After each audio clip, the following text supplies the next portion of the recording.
Salut tout le monde, bienvenue chez ICA, la chaîne où vous allez apprendre à modéliser Revit correctement, à modéliser votre maquette numérique correctement. Aujourd'hui, nous allons parler des matériaux et ce cours va se subdiviser en deux parties. Une partie tuto basique que vous aurez tout à l'heure sur YouTube et une partie tuto intermédiaire où nous allons aller un peu plus loin dans les détails. Donc, pour la partie basique, qu'est-ce que vous allez apprendre? Vous allez apprendre à modéliser les matériaux, à les modifier. Vous allez pouvoir faire la différence entre plusieurs matériaux et plusieurs paramètres qui existent. Donc, vous devez normalement pouvoir, dans la partie basique, on va pouvoir créer un matériau réfléchissant, c'est-à-dire une sorte de miroir. Et ensuite, on va créer un matériau dit en termes de grillage, en fait, un matériau transparent qui va donner un effet grillage. Ensuite, il faut noter que les matériaux de base de Revit sont, par exemple, l'herbe, sont ce que vous voyez en face ici, c'est-à-dire cette herbe-là, sans vraiment de volume, mais qui sont une image, qui est juste une image. Et ces matériaux-là seront travaillés pour donner cet élément-là qui sera des herbes, mais en 3D. Cette partie-là, avec la différence du matériau-là, vous le verrez dans la partie du cours qui sera intermédiaire. Vous verrez aussi au niveau du cours intermédiaire la différence entre le matériau liquide de l'eau et le matériau liquide eau qui sera travaillé dans ce cours intermédiaire pour donner cet aspect fluide qui coule. Vous remarquez la différence entre cet aspect-là qui est de l'eau stagnante, qui est bloquée, et cet aspect-là qui est de l'eau qui a été passé sous un rendu. Ensuite, on fera aussi les parquets là. On essaiera de créer ce type de mur là. On va créer un mur avec un profil de briques dans le cours évidemment basique. Et dans le cours intermédiaire, on aura la création de ce type de mur là avec ce relief, c'est-à-dire avec une sculpture sur le mur. Et ensuite, en dernier, on aura ce type de mur là qui sera illuminé quand il fera nuit, c'est-à-dire à chaque fois qu'il fera nuit, ce sera ce matériau, un matériau qui va s'auto-illuminer par rapport aux autres matériaux qui restent les mêmes. Celui-là va s'auto-illuminer. Donc sur ce cours-là, sur ces matériaux-là, on va essayer de voir en revue tous ces matériaux-là et toutes les propriétés que je viens de vous présenter là. Donc notez bien que vous allez avoir en ligne les cours basiques et le cours intermédiaire. J'espère que vous êtes prêts. On commence.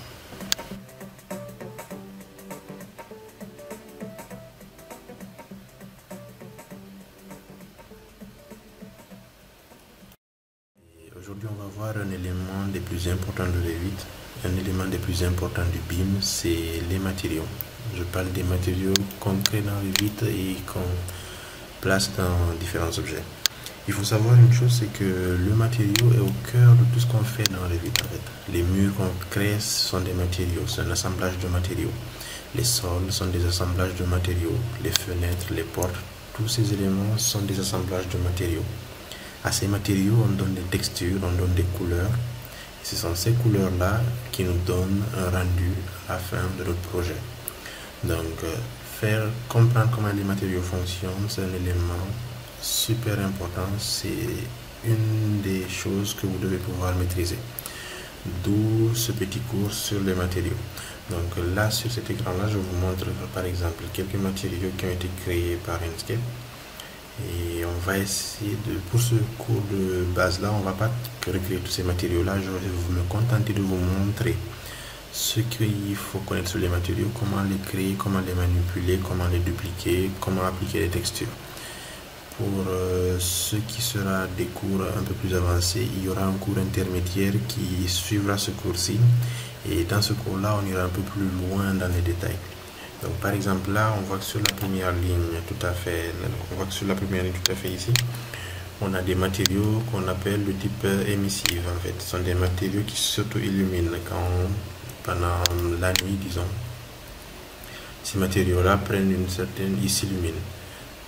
Ok. Ensuite, on a aussi des matériaux qui sont boisés, qui représentent le type bois, qu'on voit juste à ce niveau-là, en deuxième ligne.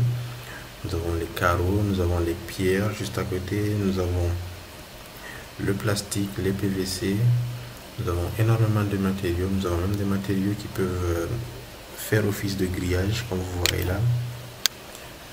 On a des matériaux qui feront office de marbre, on a des carreaux, on a des pierres, ainsi de suite. Mais on a aussi des matériaux qui seront transparents, c'est-à-dire les verres que vous voyez tout au fond ici, mais aussi des matériaux liquides, comme de l'eau, ou encore des matériaux qui réfléchissent à la lumière, comme par exemple les miroirs qu'on voit ici qui réfléchit le ciel qu'on a juste au-dessus là. Ok.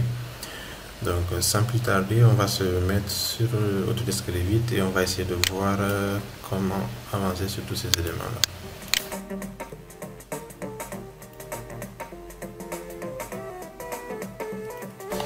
Donc on se retrouve sur l'interface de Autodesk Revit sur une vue en plan. Pour aller dans les matériaux, il faut aller dans Gérer et ensuite Matériaux. Gérer matériaux. Vous pouvez avoir un raccourci juste en bas. Moi, personnellement, mon raccourci, c'est quand je fais MAT. Il est écrit en parenthèse juste derrière les matériaux. Donc, vous, je pense que ce sera M et virgule. Mais pour accéder aux matériaux, vous faites Gérer et matériaux. Quand vous activez cette commande-là, vous vous retrouvez dans une fenêtre, dans la fenêtre de gestion des matériaux. Cette fenêtre se présente comme suit. De base, par défaut, vous n'avez pas ce petit espace-là.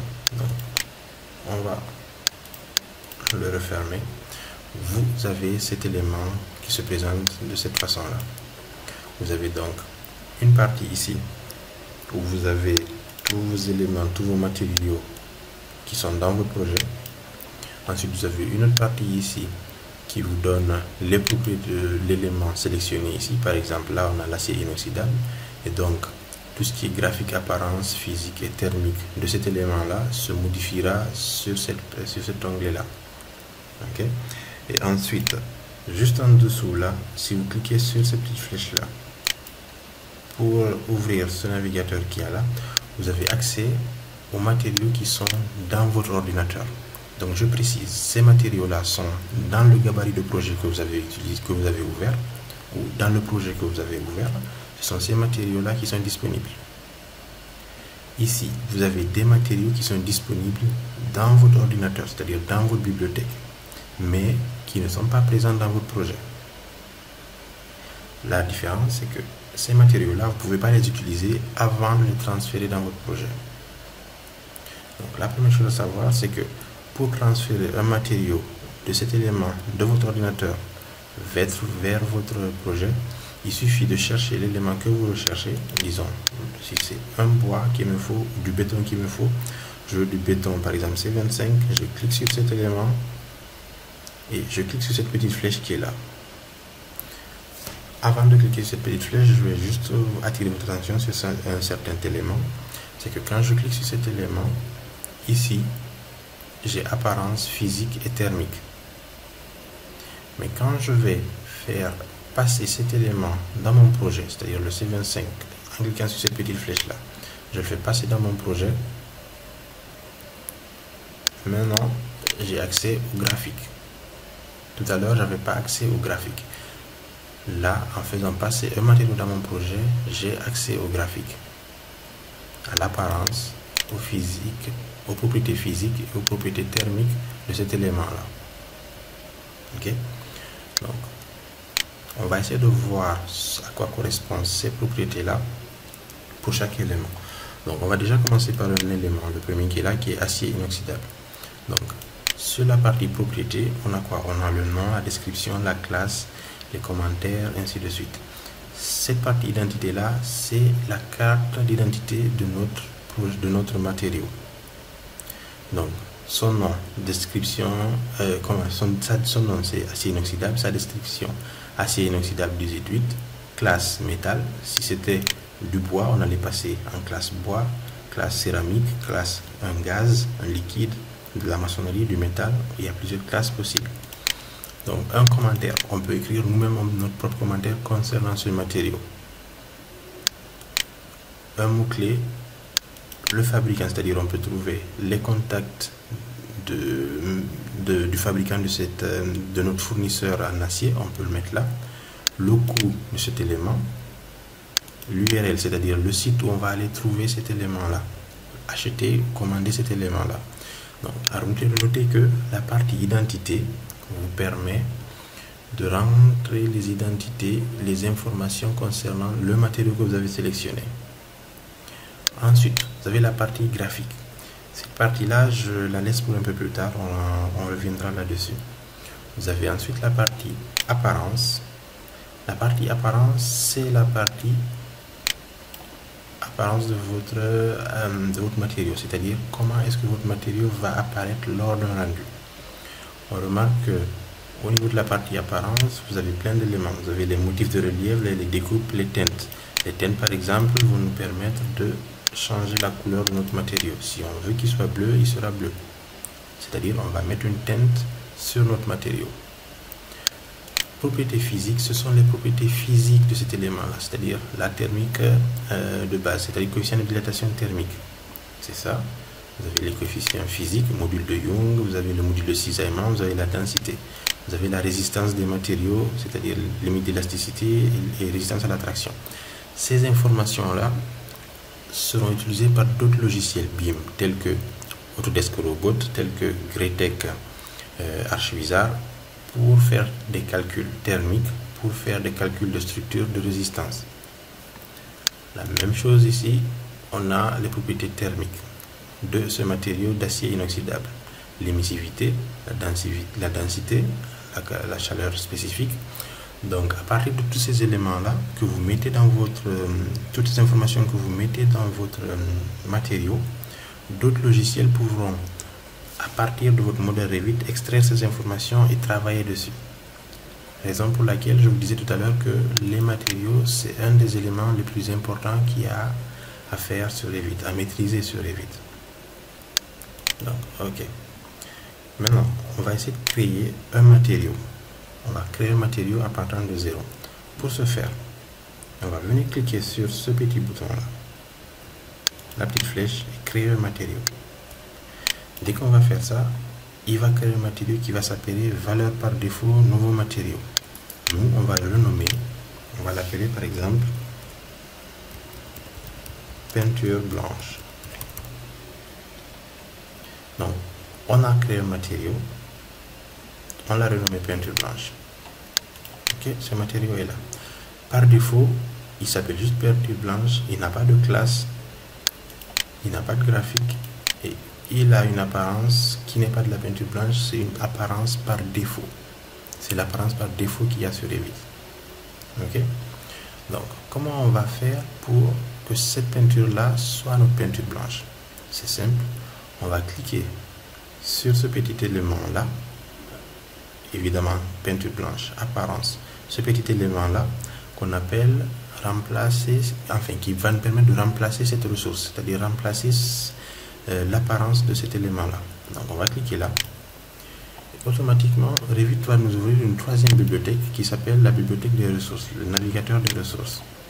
Dans cette partie-là, on a plein de dossiers, des dossiers physiques et un dossier d'apparence. Le dossier d'apparence, c'est celui-là qui nous intéresse étant donné qu'on veut créer une peinture blanche. J'aurais pu écrire ici blanc et il allait me filtrer les éléments blancs, c'est-à-dire que j'ai du lin blanc, c'est-à-dire un tissu blanc, j'ai du nylon, j'ai des carreaux blancs, j'ai du plastique blanc, ainsi de suite, ainsi de suite. J'ai énormément de choses en blanc. Mais moi, ce que je veux, c'est de la peinture. Donc, je vais ouvrir ma bibliothèque d'apparence qui est là. Je vais descendre jusqu'à peinture de mur. On remarque que dans la bibliothèque d'apparence, on a les aménagements, on a les bardages, on a du bois, on a du béton, on a énormément d'éléments, on a les liquides, c'est-à-dire les piscines et autres, on a de la maçonnerie, on a de la peinture métallique, on a de la peinture de mur, de la peinture métallisée. Moi, ce qui m'intéresse, c'est la peinture de mur. Donc, je vais cliquer sur cette peinture de mur et je vais chercher la couleur qui m'intéresse. Par exemple, le blanc, ici. Je vais juste défiler pour être sûr. Une chose à noter, c'est que vous voyez le point d'interrogation, le point d'exclamation qui est là. Il vous dit, quand vous venez dessus, on vous dit que pour un meilleur rendu, utilisez une version plus récente de ressources d'apparence à la place de celle-ci. Ça veut dire que tous les matériaux avec un point d'exclamation là, il y a dans Revit un matériau qui est supérieur en termes de rendu, en termes de pixelisation. Donc ce matériau-là n'aura pas le point d'exclamation. Donc je vais chercher ce matériau dans la liste là, peut-être que je vais le trouver. Je vois que ici j'ai des textures blanches, peinture de mur, mat, peinture blanche. Donc je prends celui-là. Maintenant, observez bien ce carré-là, cette couleur-là. On est toujours sur notre peinture blanche. On a dupliqué on a remplacé la ressource avec ce bouton. On a choisi notre matériau et on va juste cliquer sur ces deux petites flèches. En cliquant sur ces deux petites flèches, qu'est-ce qui va se passer? C'est que les propriétés de cet élément-là vont automatiquement s'appliquer à notre peinture blanche qu'on a là. Et l'icône va prendre en compte le dessin qui est ici. J'aurais pu prendre peinture blanche de mur lustrée. La peinture blanche sera moins opaque, elle sera un peu plus lustrée que celle qu'on avait tout à l'heure. Donc je vais choisir celle-là, ça me va. Je vais fermer ma bibliothèque de ressources et je reviens sur ma peinture blanche. J'ai ma peinture blanche, elle est bonne. Maintenant, je peux jouer sur les différents éléments ici. Okay? Je peux faire en sorte que ce soit très réfléchi, c'est-à-dire que la peinture soit assez brillante. Je peux diminuer la rugosité, c'est-à-dire les petits points que vous voyez sur la peinture. Okay? Donc là, je la laisse au plus bas parce que j'ai pas envie d'un élément rugueux. Un élément réfléchi, ok, pourquoi pas. Translucide, ça va être la transparence de cet élément-là. C'est-à-dire que si je clique sur translucide et que j'augmente mon élément, hop, sera un peu plus translucide d'habitude. Ok, on passe en bas. Ok, pour l'instant là, ça ne le fait pas. Ok. Un motif de relief. Si je dépose là, c'est que je vois que j'ai une texture qui s'applique sur mon élément là. Je peux ne pas choisir de texture ou je peux enlever cette texture là. Disons, je vais modifier l'image. Non, je vais cliquer plutôt sur le lien là. Et là, je peux choisir une autre texture pour ma peinture. Si par exemple, je prends ce format là, disons ça, appliquer, ok. On remarque que cette texture va venir s'appliquer sur ma peinture. Donc j'aurai une peinture, mais avec un motif. Ok. Donc là, on peut choisir ce qu'on veut comme texture.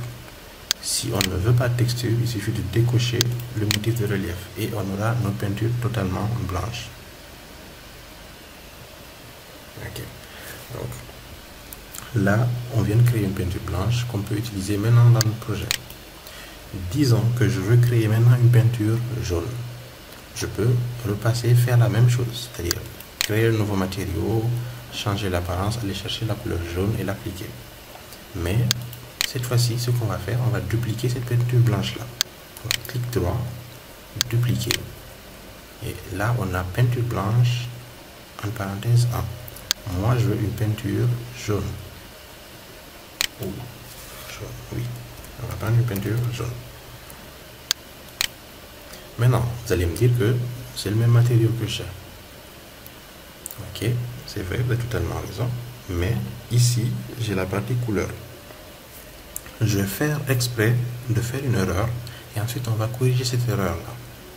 Donc, si je clique sur la couleur du jaune et que je choisis ma couleur jaune, que je vais prendre un jaune un peu moins clair, voilà, moins prononcé, et que je fasse OK. Si dès que je ferai appliquer, qu'est-ce qui va se passer? C'est que ma peinture jaune, elle va s'appliquer là, mais aussi elle va s'appliquer sur ma peinture blanche, parce que c'est le même matériau. Ok? Donc, je vais revenir en arrière. Je mets du blanc. Ok, appliqué. Donc, mes deux peintures vont devenir des peintures blanches. Pourquoi cela? Parce que ce matériau a été créé en dupliquant celui-ci. Maintenant, si je veux créer un matériau jaune en dupliquant celui-là, sans avoir à créer un matériau, aller dans la ressource de matériaux, dès que je duplique mon élément là, je dois aussi dupliquer la ressource, c'est-à-dire je dois dupliquer l'asset qui est là. Donc, je clique dessus. En apparence, rien ne va se passer, mais ici, je vois texture de Musashi brillant 1. Tout à l'heure, j'avais 2, parce que ça veut dire que ce matériau est affecté à 2 peintures. À partir du moment où je duplique ce matériau aussi en cliquant là, vous voyez que j'ai 2. Plus je vais dupliquer, plus j'aurai d'éléments. Donc ici, ma peinture jaune, je n'ai plus qu'à la changer, à passer à du jaune que je vais éclaircir. Appliquer. Voilà. Et là, on remarque que j'ai du jaune là, mais du blanc ici. Pour une dernière fois, je vais dupliquer ce matériau. Je vais l'appeler bleu. Ok. Donc, bleu. Je duplique l'asset. Voilà. Je passe à bleu.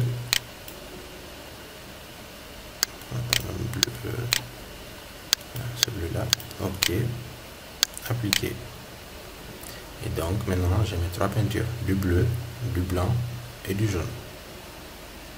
Maintenant que vous avez créé vos peintures, vous pouvez vous amuser à créer les matériaux que vous voulez. Autant de matériaux que vous voulez, bien sûr. Donc, disons que je cherche un matériau, maintenant un parquet. Donc, je fais parquet, j'écris un parquet. Ou non, plus simple, je vais écrire du bois. Voilà. Ici, je regarde les panneaux de bois que j'ai là et ne me plaisent pas. Donc, je regarde en bas. J'ai celui-là qui a une bonne apparence pour mon parquet que je veux faire plus tard. Donc oui, je prends le bardage, je le fais monter et je le garde dans mon projet pour une utilisation future. Donc voilà comment on crée un matériau. En résumé, vous avez ici les matériaux qui sont dans votre projet, les matériaux qui sont dans votre ordinateur, les propriétés de ces matériaux là et une ressource de bibliothèque ici. Dans le cours intermédiaire, nous irons un peu plus loin et nous verrons comment est-ce qu'on crée notre propre bibliothèque et qu'on peut créer une bibliothèque et la transférer en différents logiciels, Revit, 3ds Max, ainsi de suite. Ça, on le verra dans le cours intermédiaire. Maintenant, on va faire OK, on a créé nos matériaux. Pour continuer la leçon, on va juste créer un mur, ici, un mur de 11. OK? Et on va se mettre sur une vue 3D. Je vais enlever mes niveaux. Voilà. Et j'ai cet élément-là. Donc on a juste un mur. Et on va travailler le matériau dans ce mur-là pour voir comment est-ce qu'on peut changer le matériau. Comment est-ce qu'on peut jouer sur nos matériaux. Donc on va cliquer sur ce mur. Modifier le type.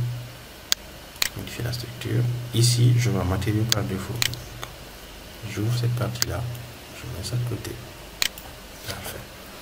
Donc, ce mur-là est constitué de ce matériau-là. Mur par défaut. C'est pour ça qu'il était gris. Parce que son matériau est un matériau gris. J'aurais pu, par exemple, mettre un matériau jaune. Appliquer. Hop.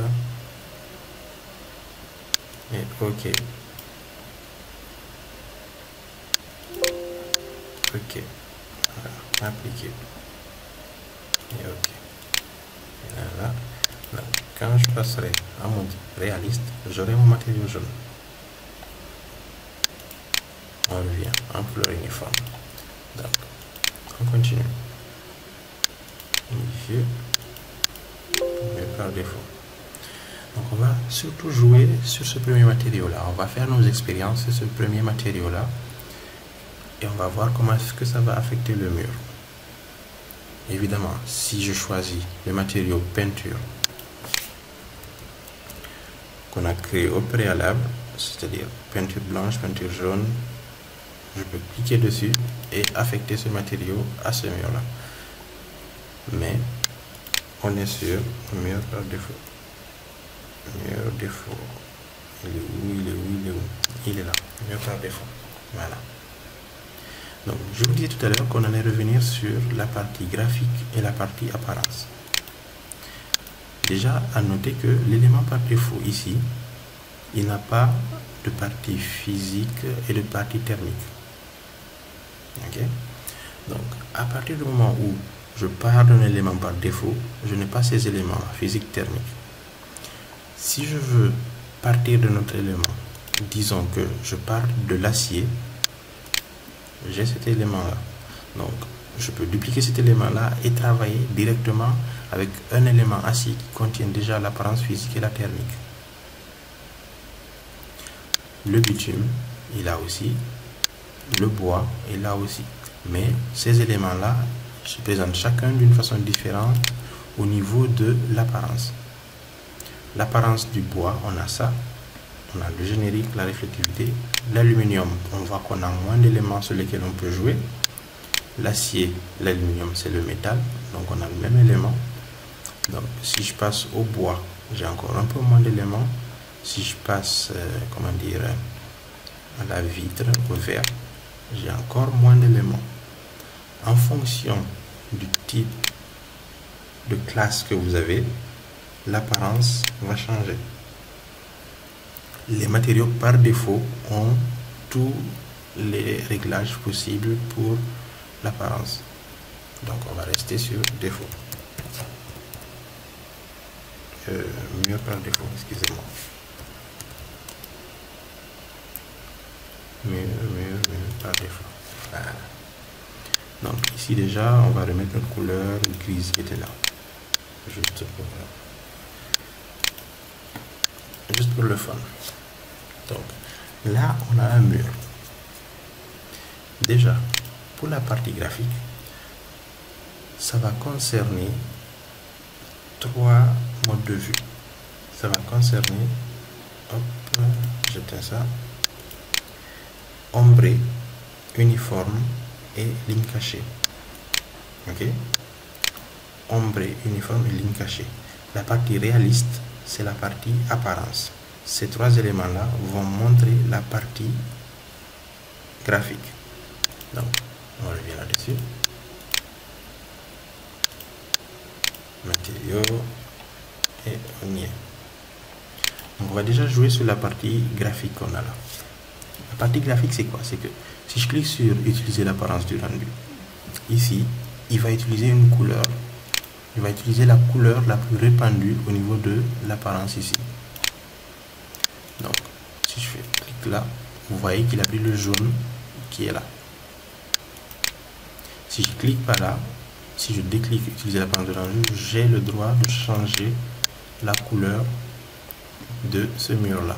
Donc, si je fais appliquer, vous voyez que ce mur il devient bleu parce que je suis sous le format, je ne suis pas un réaliste. Si j'étais un réaliste,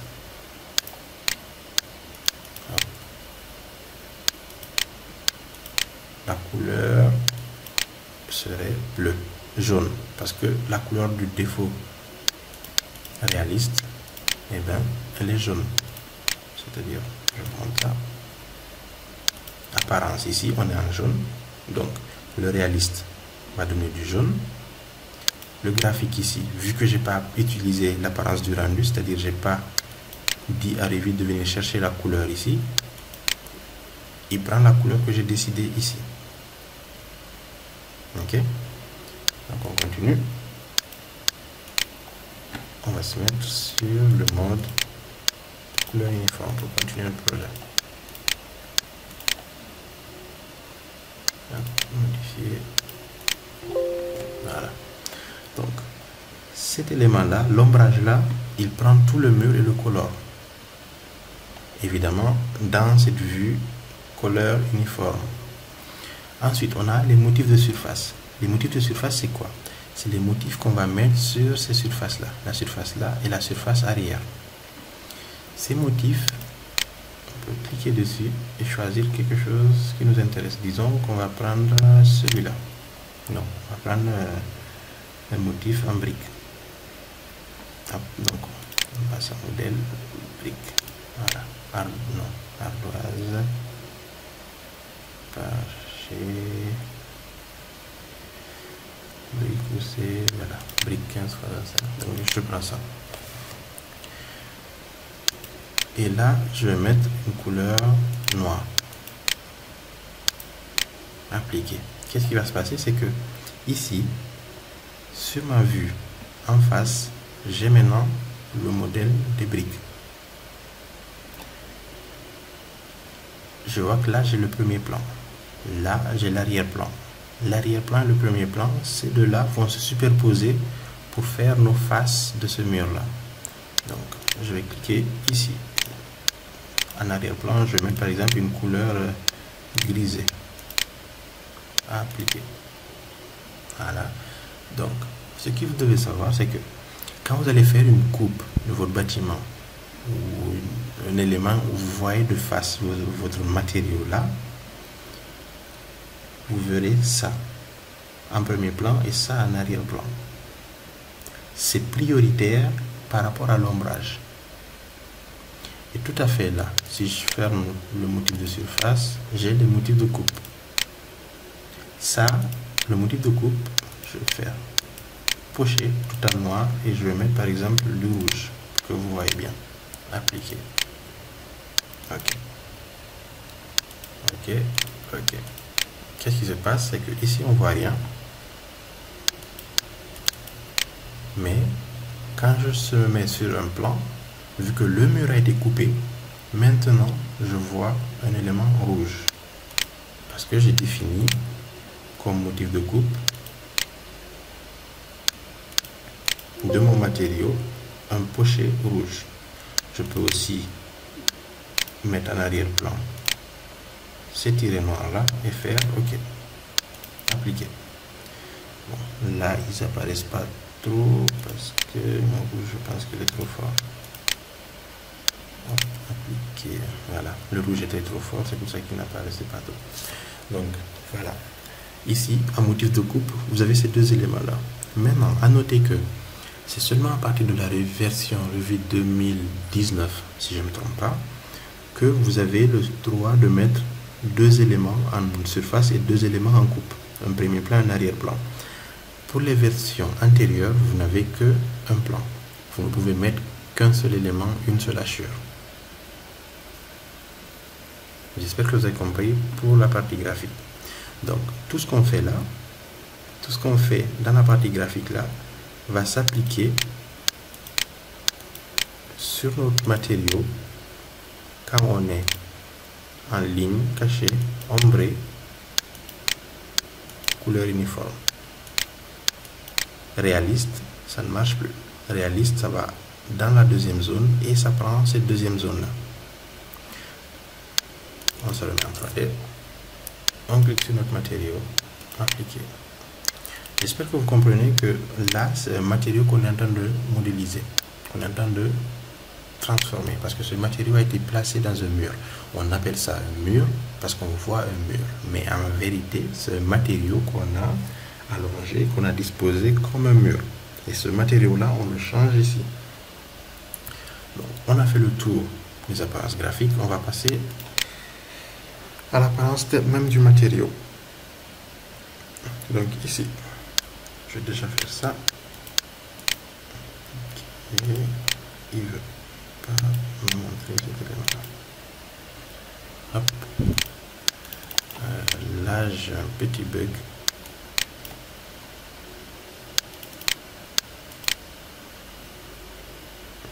J'ai un petit bug parce que là-bas, voilà, c'est bon. Donc voilà. Le matériau, l'apparence qu'on a là, il est là. On va essayer de changer cette apparence-là pour qu'il ressemble à quelque chose qui nous intéresse. Et là, sur ce petit bouton-là, on a les scènes. On peut voir le rendu sur un cube, on peut voir le rendu sur un cylindre ou sur un mur. Ce matériau-là, on peut le voir dans différentes formes. Selon ce que vous voulez en faire, vous pouvez choisir la scène qui vous intéresse pour pouvoir être plus juste. Pour l'instant, on va prendre l'élément sphère et on va essayer de changer les éléments là. Non, on est dans un mur, donc je vais prendre l'élément mur plutôt.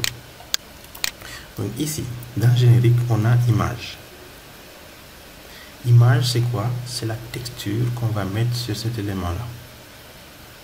On a notre matériau par défaut, mais on veut le changer. C'est juste un matériau plein où l'image est blanche, il n'y a rien dedans. Donc si je clique sur aucune image sélectionnée, juste en bas là, tape, automatiquement Revit va m'ouvrir sa bibliothèque. Ok. Donc je peux défiler et chercher la texture qui m'intéresse.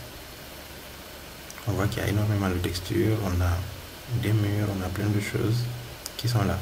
Par exemple ici, cette maçonnerie là, c'est pas mal comme élément. Mais ok, on va utiliser ça, on va voir ce que ça va donner. Donc je vais cliquer sur cet élément là, non, celui-là peut-être. Je vais chercher un truc, voilà, celui-là c'est pas mal. Donc je prends ça, celui-là, maçonnerie unit, brique, et je fais ouvrir. Qu'est-ce qui va se passer? C'est que je remarque que mon image va se positionner de sorte que ça soit en arrière, que ça soit maintenant la face de mon mur. Ok. Évidemment, là, je peux cliquer sur l'image pour régler la largeur et la hauteur de cette image là. Si je vois que ici c'est trop petit, qu'est-ce que je vais faire? C'est que je vais augmenter le 30-48 et le 30-48. Donc je vais venir là, on va aller à l'exagération, je vais mettre 100. Non, même pas 100, je vais mettre 600. Voilà, je fais appliquer.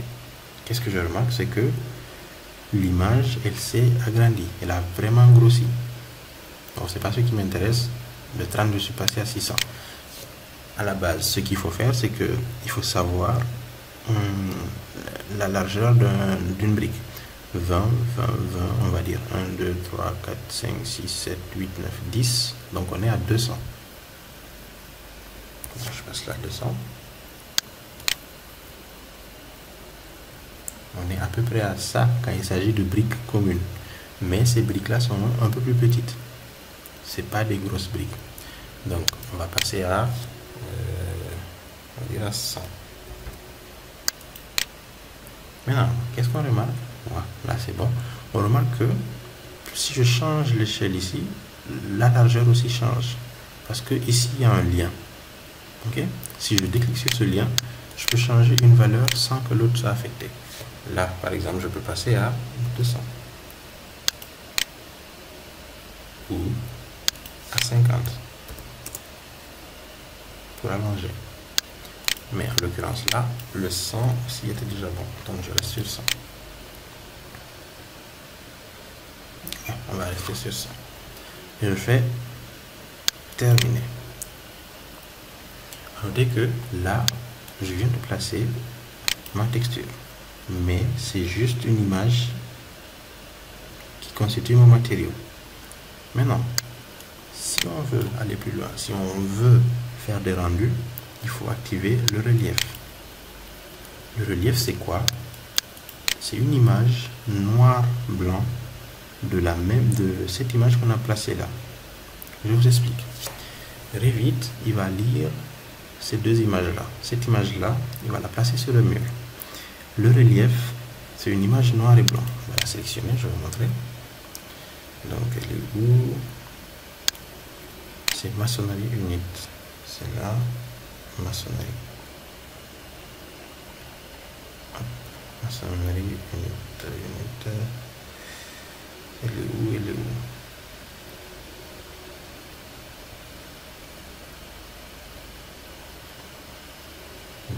voyez que c'est pas trop pratique de rechercher les matériaux, malgré qu'il y a, parce qu'il y en a énormément. Donc ce que vous pouvez faire, c'est que vous allez créer votre propre dossier et vous allez l'utiliser en fait à chaque fois que vous voulez faire des matériaux. Vous savez déjà que vous avez vos matériaux. Voilà, c'est celle-là. Donc vous voyez que Revit, ils ont prévu l'image et son bump. Regardez bien le nom à la fin, c'est marqué BUMP, bump. Donc je vais cliquer dessus, faire ouvrir. Je vais cliquer sur l'image et mettre la même échelle, 100 par 100. Et je vais terminer. Qu'est-ce qui va se passer là? C'est que partout, Revit va lire cette image-là. Partout où il y a du blanc, il va le faire ressortir dans le positif. Partout où il y a du noir, il va creuser à cet endroit-là. Donc le fait que ces deux images-là, on les a mis aux mêmes échelles, c'est que ce tiret-là correspond à ce tiret-là. Ça correspond à ça. Et étant donné qu'il y a du noir ici, Revit va creuser ici pour nous créer une texture. C'est comme ça que fonctionne le bump. Le blanc, il le ressort, le noir, il le creuse. Donc, pour qu'on puisse bien voir, je vais passer en sphère pour que vous voyez bien. Donc là, vous voyez que la texture, elle a été creusée. Si je diminue normalement le bump, hop, voilà, ça pègue un peu. Voilà. Plus je diminue le bump, moins j'aurai de creux. L'image de départ est déjà creuse. Donc regardez, si je passe au fond, on voit que j'ai beaucoup plus de creux qui apparaissent au niveau de ma texture. Un bump au niveau de 30 à peu près, 0 à peu près, c'est parfait. Voilà, c'est ça, on va dire. Voilà, c'est bon. Et ici, l'estompe de l'image, ça nous permet de minimiser les creux que le bump va créer. Donc vous voyez que l'image, en fait, elle est estompée, elle est moins prononcée. Hop. Ok, ma machine galère un peu. Voilà, j'augmente un peu l'estompe. Et mes murs, là, si je veux qu'ils soient lustrés ou pas, je peux diminuer ou pas, augmenter. Donc pour ce matériau-là, je n'ai pas vraiment besoin que ce soit lustré. Je vais augmenter ça jusqu'ici. Voilà. La réflectivité, la transparence, tous ces éléments-là, j'en ai pas vraiment besoin. Donc là, je vais faire appliquer. Je vais faire OK. Je fais OK. Appliquer, OK. Donc qu'est-ce que j'ai là? C'est que j'ai toujours mes éléments qui sont là pour la partie ligne cachée, ombrée, couleur uniforme. Mais pour la partie réaliste, j'ai maintenant ma texture en brique qui va apparaître parce que je l'ai définie comme telle. Donc voilà comment on crée un matériau sur Autodesk Revit. On prend ce matériau.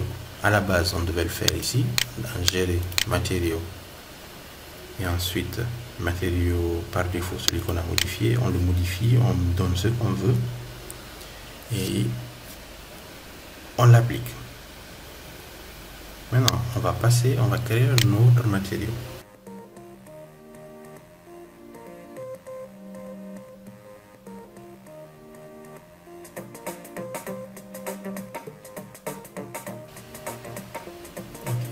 Passons maintenant au matériau, un matériau qui va donner l'aspect d'un grillage, c'est-à-dire qu'il sera perforé, parce que ça ne sera pas évident, par exemple, de dessiner un grillage avec un modèle générique et le répandre sur une assez grande longueur.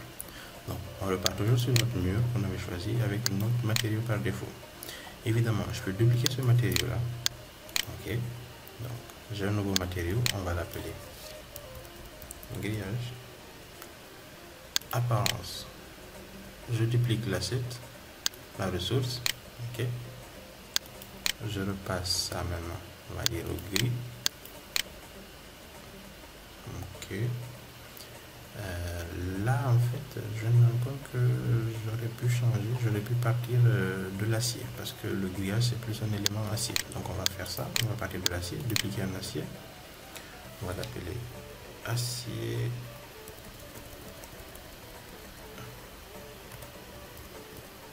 Grillage. Donc on va passer à dupliquer cette assiette. Donc la teinte qui est là déjà en bleu, on va l'enlever, on n'a pas besoin. Voilà. Et maintenant ici dans découpe, on va cliquer découpe et là on a cercle décalé. Si je laisse le cercle décalé, qu'est-ce qui va se passer? Qu'est-ce que je raconte? Si je passe le cercle décalé, je valide. Qu'est-ce qui va se passer? Il faut évidemment que je sois en réaliste. J'ai ces éléments-là, c'est-à-dire que j'ai des trous circulaires qui vont se passer sur mon mur. Ok? Mais c'est pas ce qui m'intéresse. Moi, je veux un élément grillage. Appliquer. Acier grillage. Ici, je suis dans apparence. Donc ici, cercle décalé. Au lieu de garder les cercles décalés, je vais cliquer sur ces petites flèches et je vais chercher. Je vois que j'ai des trèfles, c'est-à-dire la carte trèfle, le symbole trèfle. Je fais personnaliser. Et là, je vais aller chercher une image. Du même principe que ce que je vous ai expliqué tout à l'heure, c'est que si je clique sur cette image et que je descends,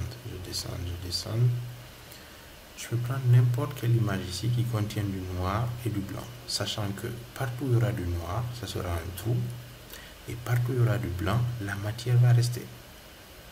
Ok?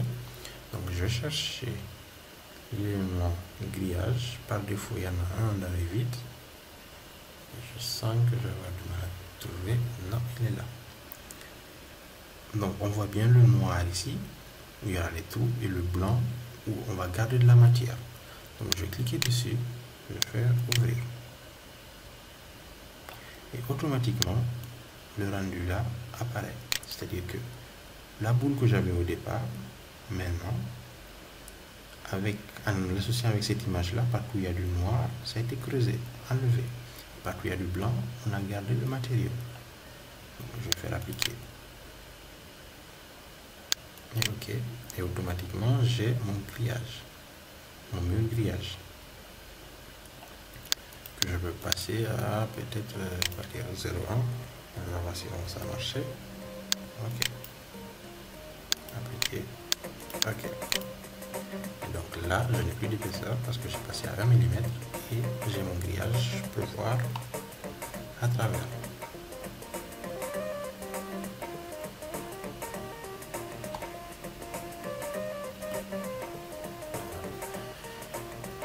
Donc ça sera tout pour ce matériau-là.